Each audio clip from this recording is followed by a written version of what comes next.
Good morning, everybody. How are you? Can you hear that?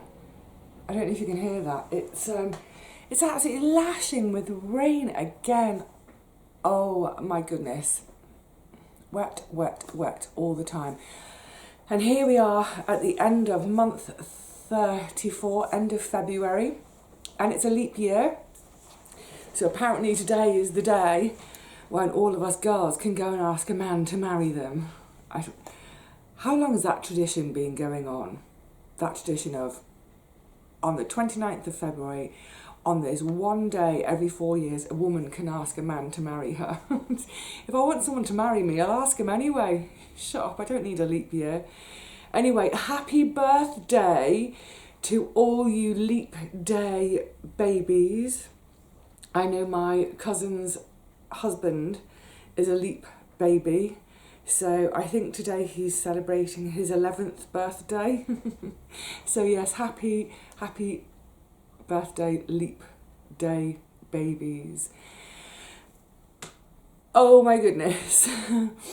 So, right. 2020. It's been a bit of a pickle so far. I'm going to round up month 34, but actually in some ways I feel like I'm rounding up this year already, because so far it's been the year of things breaking, going wrong, going a bit of problems manifesting. And just in sort of brief recap, I was saying that I felt at the end of January I was finally beginning to get on top of things again. One of the big things in January was not having the computer, not being able to do any filming. And then basically at the beginning of February my great aunt got ill, excuse me a sec. And I don't want to go on a huge one today about this whole vitamin D thing, but it's actually been really quite a shocker for me, and I do want to talk about it a bit because it's having a huge impact on me, a massive, massive impact on me. And I know from a few messages you've sent to me privately, some of you are wondering if you've got something going on. And what I would say is, you know yourself better than anybody. If you don't feel right, talk to someone about it. So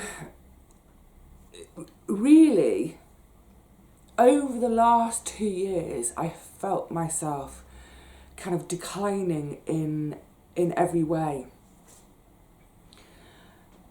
And a lot of the time, because I'm quite stubborn, and I don't want to think I'm ill or anything like that, excuse me, a lot of the time I was sort of saying to myself, oh, maybe you've been pushing it a bit too hard recently, because undoubtedly living as self-sufficiently as I do, or as self-reliantly as I do, it's hard work. I've said that before. I know there are some of you out there who are trying to have a similar sort of life to that which I'm having. The fact is, it's 7 days a week, it's 14, 15, 16 hours a day. So this kind of decline I've been feeling, I was putting it down to the fact that a combination of physically having longer hours, but also those kind of the stresses which eat away at us. Because yes, there's always the worry about money. Whether you're in full-time work, whether you're a millionaire, actually maybe not millionaires, whether you're on benefits or whether you're trying to do it all on your own, as I am, I'm sure most of us at times worry about money. And the fact is, when you're self-reliant, I don't know whether worry is the right word, but it's a preoccupation pretty much every single day. So I just thought all these things were just sort of sapping me a bit, and actually all I needed was a good holiday, although I kept sort of saying to myself, well, that's not going to happen.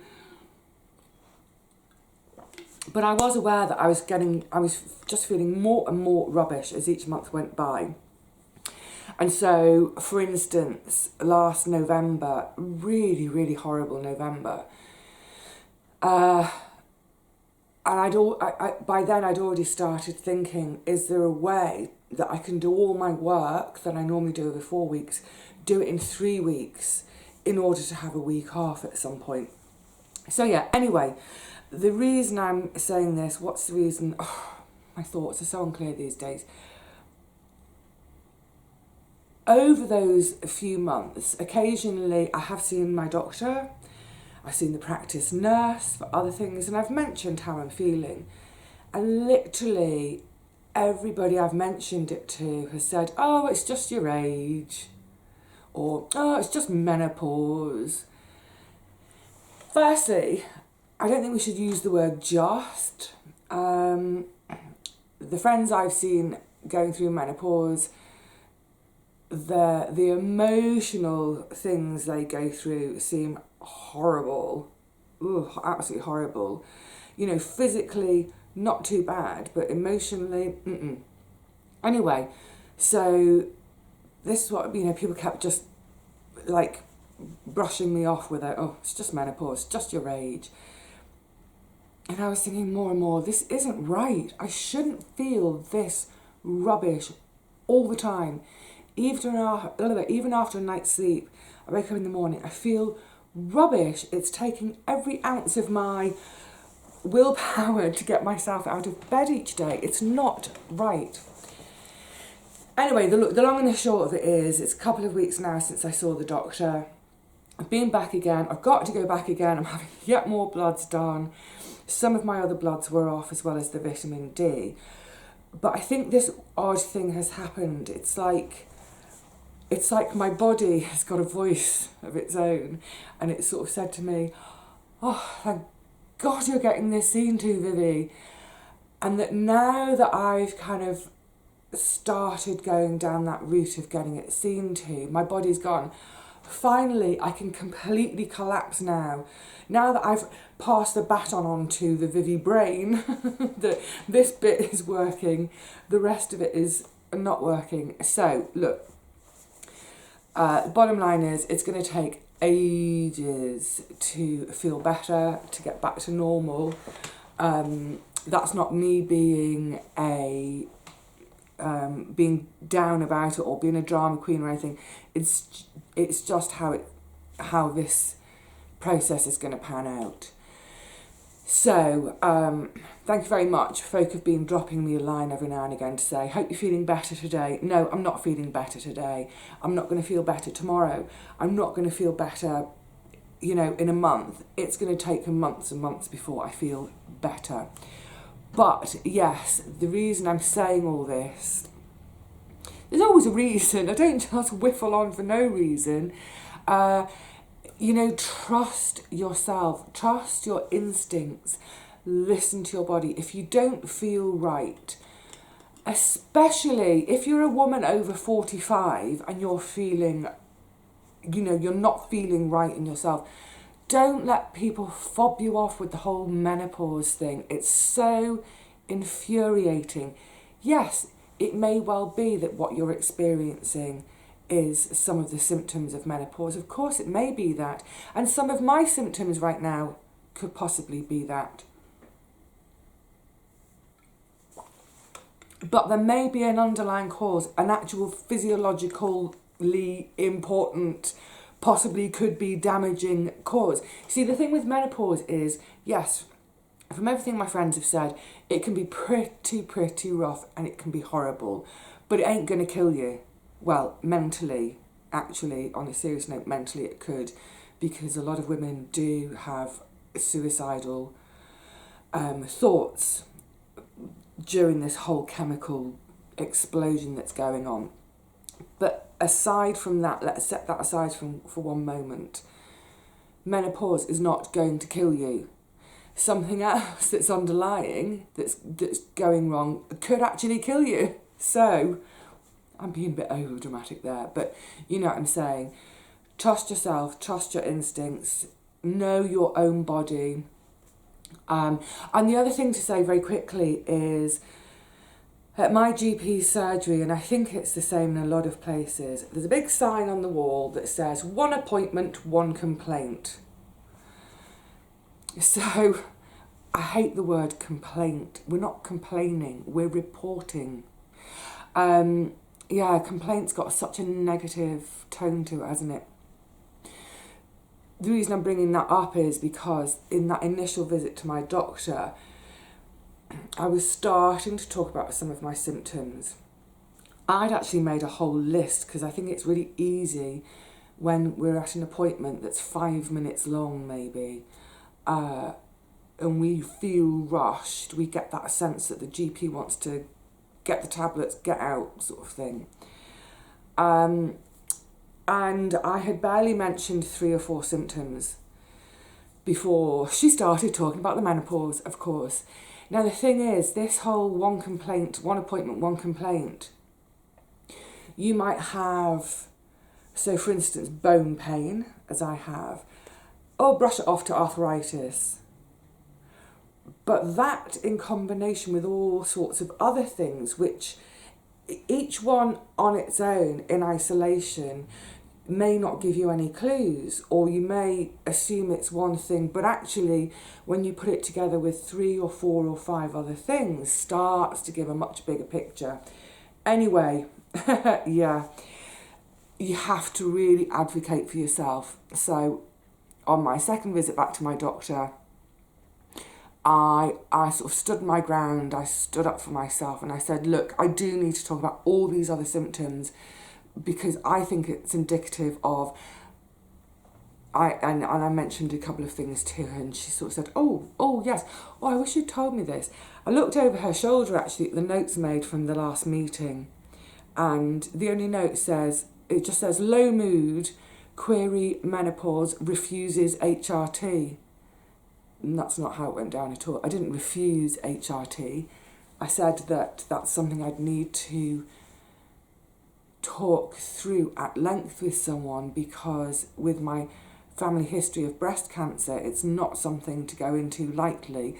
And in any case, my issues at the moment are not this flipping menopause. It's vitamin D deficiency, a severe deficiency, single digits deficiency, and a couple of other things which I'm not going to talk about here, but there we go.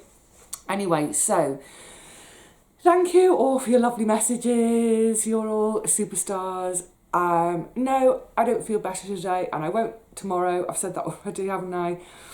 It's a long process, but I kind of feel really excited about it. I feel really excited about the prospect of feeling normal again, or some level of normal, shall we say. Excuse me, I've just got to blow my nose.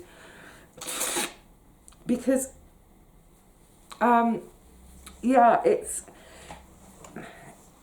to struggle through every day with zero energy and with pain everywhere. It's just miserable. And now I know this, like I say, it's been going on for months for me. I haven't talked about it until these last couple of weeks because I thought I just needed to, suck it up, get on with things. I work harder, work smarter, eat better, sleep better, whatever. But all those things I would normally do to make me feel good, none of it was working. And actually, it comes a point where it's kind of hard to hide it. And although you may see me in a half-hour video, and yes, I am still excited and enthusiastic about life, that's just a little half-hour window, because what I didn't want to show everybody was all the hours outside of making videos where I'm just sort of like the Walking Dead. But now it's out there. Yay, I don't have to cover that up anymore. Brilliant.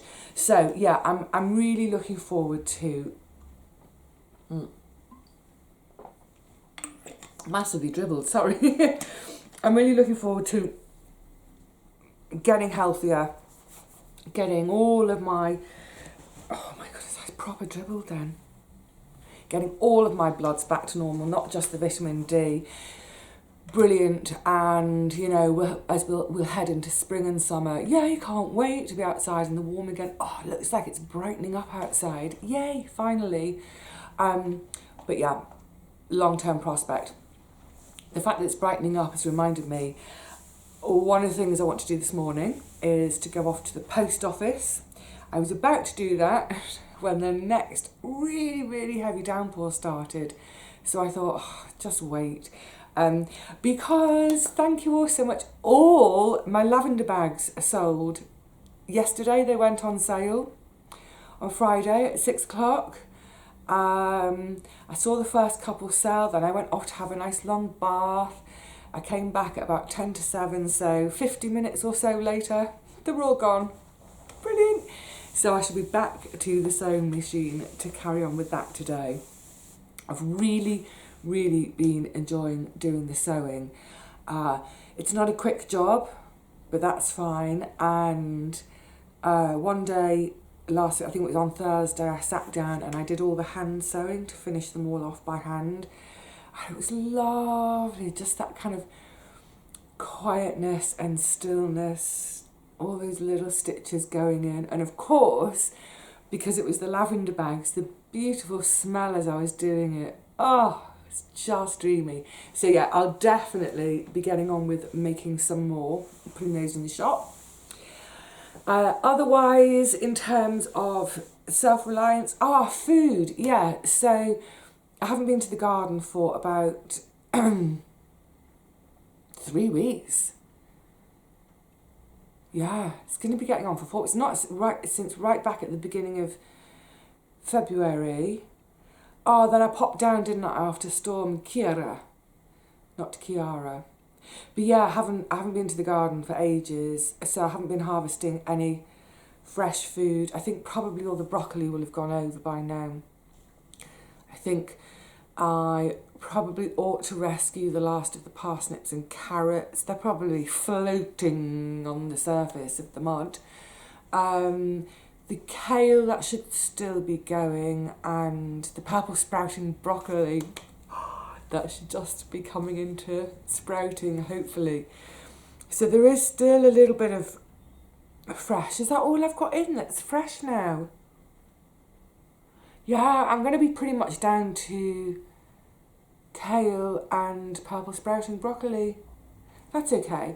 So, obviously, because I haven't been down to the garden, I've been living a lot on my stored produce, and a lot of the stored produce at home is in the freezers, in one of 3 freezers. Freezer number 3 is nearly empty. But it's kind of useful in a way. So freezers 1 and 2, they're still quite full. There's probably enough gaps for, you know, I do those little takeaway tubs which hold about 500 grams, the equivalent of a tin, say a tin of chopped tomatoes or a tin of chickpeas, whatever, or a tin of soup, ad infinitum. So I've got space in freezer number 1 and freezer number 2 in each for about 5. So that's really useful for when I make up big vats of soup or curry or chilli. Oh, I fancy chilli today. I don't know if I've got any TVP. Anyway, so the what I'm trying to get at, the last few bits that are in freezer number 3, I could take them out, put them in freezers 1 and 2, and get freezer number 3 turned off. Sorry, excuse me. But I still do need a little bit of space for my ready meals. However, I think, sorry, excuse me. I think by the end of March, there'll definitely be, I'll probably have finished freezer number 3. So it's great. At this time of year, I can start to get a freezer emptied, get it turned off. A, I'm not using the electricity, and B, just give it a chance. So I've got that point each year where I can give it all a defrost, because sometimes they get a bit iced up, don't they? give it a defrost, give it a good clean, leave it open for a while, and then I've never got to the stage where all three are turned off. There's always one freezer on the go. But gradually, freezer number 2, that will empty, that will get turned off and cleaned. And then what I'll do is I'll turn freezer number 3 back on, remaining contents from freezer number 1 into freezer number 3, so that freezer number 1 can also have its annual turn off and clean. But there will be, I would say, end of March, like maybe April, May, June, there'll be about 3 months when at least one freezer is turned off completely. Great, save a bit on the lecky bill and get them all cleaned. But yeah, it's amazing, isn't it? It's that thing of, you know, and you look at all the stored produce all together in one go in sort of October, November, you think, wow, there's a lot of food here. But actually, you know, it goes, doesn't it? It goes. I suppose if you imagine doing a weekly grocery shop for yourself, just for yourself, not your whole family, I'm just one, but imagine doing a weekly grocery shop and then putting, let's say, 26 weeks worth of groceries on the table. Be vast, wouldn't it? So yeah, so the food's going really well. I am really missing the fresh stuff at the moment though, so I think in the next couple of days I'm going to go to the garden and just try and get back into the habit of just every 2 or 3 days have a little walk down there, if nothing else, just to harvest. I have been obviously juggling my time massively with my great aunt. I'll be back there again this week. So yeah, it's the usual thing of juggling time and needs and what have you. But yeah, generally feeling optimistic for the next few months. I wish I could wave a magic wand and make everything better right now. But I can't, I have to be patient. And I think that's the other thing, isn't it? You have to be, or this is note to self, is just work with your body, work with what your body can do. If you find that, as I'm finding, if I do a day with my great aunt, the following day, I'm exhausted, I can't do anything. So for now, I'm having to say to myself, that's fine, don't. Or do something really, really quiet and gentle, like a bit of sewing. I'm certainly not going to be doing a garden day after having seen my great aunt. Likewise, I'm not going to do a garden day and then go to her the next day, because I wouldn't be fit to go to her after a garden day. It's all about just finding a new way to work and just trying not to worry about it all. That's the big thing, isn't it? You know, the thought of having 2 or 3 days each week where I can't work it's harum scarum, but that's how it is. I can't fight it. So, you know, I don't know what I'll do, but there we go. That's how it is. So that's what I'll deal with. All right, my lovelies. So listen, it was just a quick catch up today. Hopefully. Oh God, I hope this rain stops. Look, you know, for me, it's that thing of like, oh, can't get to the garden today. But there are folk up and down the country who've been horribly flooded. You know, if the allotment was flooded, as in ruined, flooded, it would break my heart, of course it would, but it's just the allotment. People have lost their homes with these floods. It's just hideous. So I hope it blimmin' stops raining, because I want people to stop being flooded. And then once we've got over that trauma, I want it to stop raining, because I want to go to the garden. I want to get back into that, just like, oh, it's, you know, it's bright this morning. I'll pop to the garden, do a bit of work, do a bit of harvesting, do a bit of filming. I want to show you the garden again. So yes, look, fingers crossed, get some energy from somewhere, the rain will stop for a few minutes and it will all happen for long enough so we can get to the garden. What needs to, I've even lost, I know what I need to do. I need to do some pruning and I need to remember my 4 Ds that my lovely Jackie told me. So some pruning. Yes, the Felcos, update you on that. I think I've had an order arrive in the post. Yes, we need to get to the garden basically. So I'm going to shut up now and get to the post office. Listen, thank you so much for bearing with me in February and January for that matter. It's been a bit of an up and downy, hasn't it? And I'm still not going to quite get back to my schedule of 3 videos a week as we go into March. There's no way I can manage that at the moment. But hopefully, in another week or so, I will take you with me down to the garden because I think I think we could all do with a bit of outdoor time, couldn't we? Yeah, so get your wellies ready. Maybe in a week or so, we'll pop down there. But for now, please look after yourselves and each other. I will see you again soonish, not exactly sure when, but whenever I see you, it will be wonderful to see you and catch up with you all again. Bye for now.